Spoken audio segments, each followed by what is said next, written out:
Hey there, welcome to my channel. I'm so glad that you decided to stay and watch this video in complete. Today I'm going to share a very important part of my project, and this is basically a glimpse into the pre-production of an EDM project that I'm currently working on.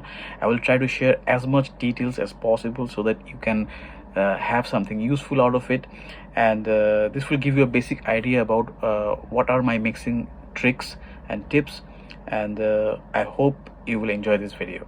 So without any further delay, let's dive in.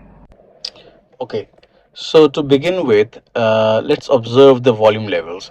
So as you can see, none of the volumes of the tracks are at a same level. They have been adjusted accordingly. This keeps a very nice balance of all the tracks and gives that song a nice effect. So none of the tracks would be at a fixed volume level all throughout the song. They will vary from one point to another. For that, I'm using automation of the volumes, and also the tracks have been panned from left to right depending on where I want them to be positioned. Now, if we check out the tracks individually, we'll come to know that what settings have been applied on each of them, and then we'll know how they work. Now, starting with the Dark Secrets bass, as you can see here, it has been panned a little bit on the left side. In the EQ section, the bass has been reduced to nil. Now, if we check out the plugins, two plugins have been used. One is a stereo lag and the other one is a distortion.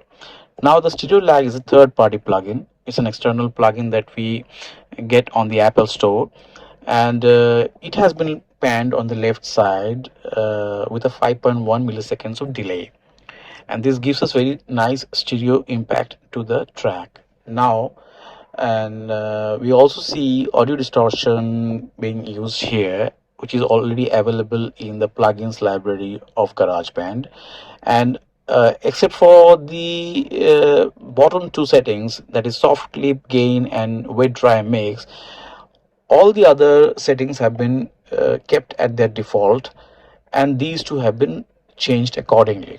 So let's hear this sound for a moment.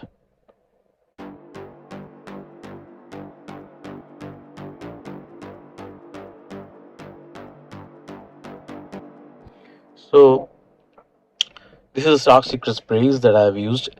Also, there is a second bass being used here, which is basically into an arpeggio pattern. So this is the key on the right side that has been highlighted as blue. This is the arpeggio pattern that has been activated, and this synth has been played in arpeggiation. So let's hear it out, how it sounds.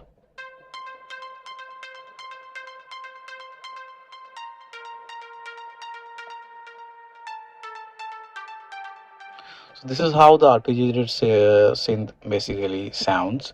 Now, coming to the next track, AudiokitSynthone.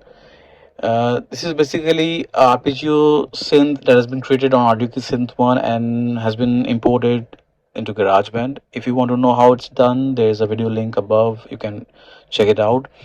And if you check out the EQ settings, here also the bass has been reduced to nil and no treble has been added, neither any compression. And if you check out the plugins, I've used the bandpass filter, and apart from that, I've used track echo and stereo lag, which has been panned to the right for 4.1 milliseconds of delay. From now onwards, the tracks that I have used are basically samples. So these are available in the sample pack library of the GarageBand, and this one is the pure house hi-hat that I have created in the drum section.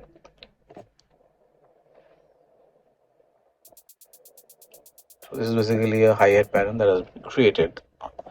Now the rest of the stuff is basically sample. So if you want to hear out all of them together, so this is how it sounds.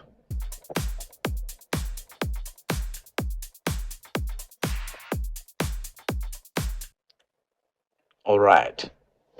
So now moving on to the vocal section, here things will become a little bit different. Now, in vocal section, usually I use some plugins which are very common, like the Zero Reverb is one of the plugins that I almost use on all my tracks of vocals. Distortion is also used sometimes depending on the track. Also, shimmer effects is one of the most commonly used plugins in most of my projects. And within shimmer effect, I use the canyon effect more than any other effect. Now, high pass filter is something that is a must use for my vocal tracks, and sometimes I also use the low pass filter depending on the audio tonality of the voice. Now, apart from that, most of the tracks that I have here in the vocal sections are having similar kind of settings. Only a few of them will be panned to the right and left, and the main vocals, lead vocals, will stay closer to the center point.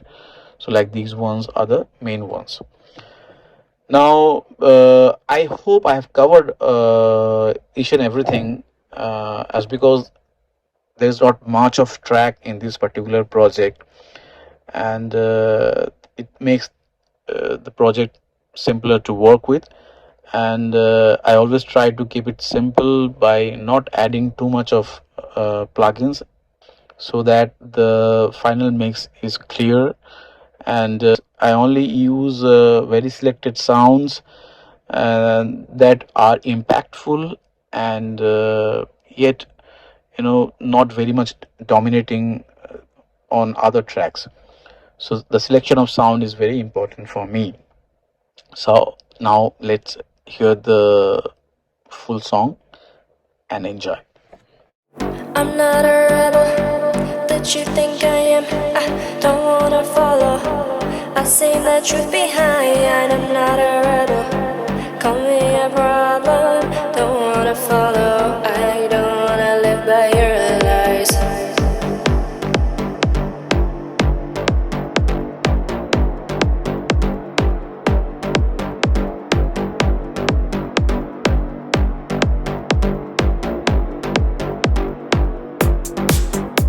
From the very moment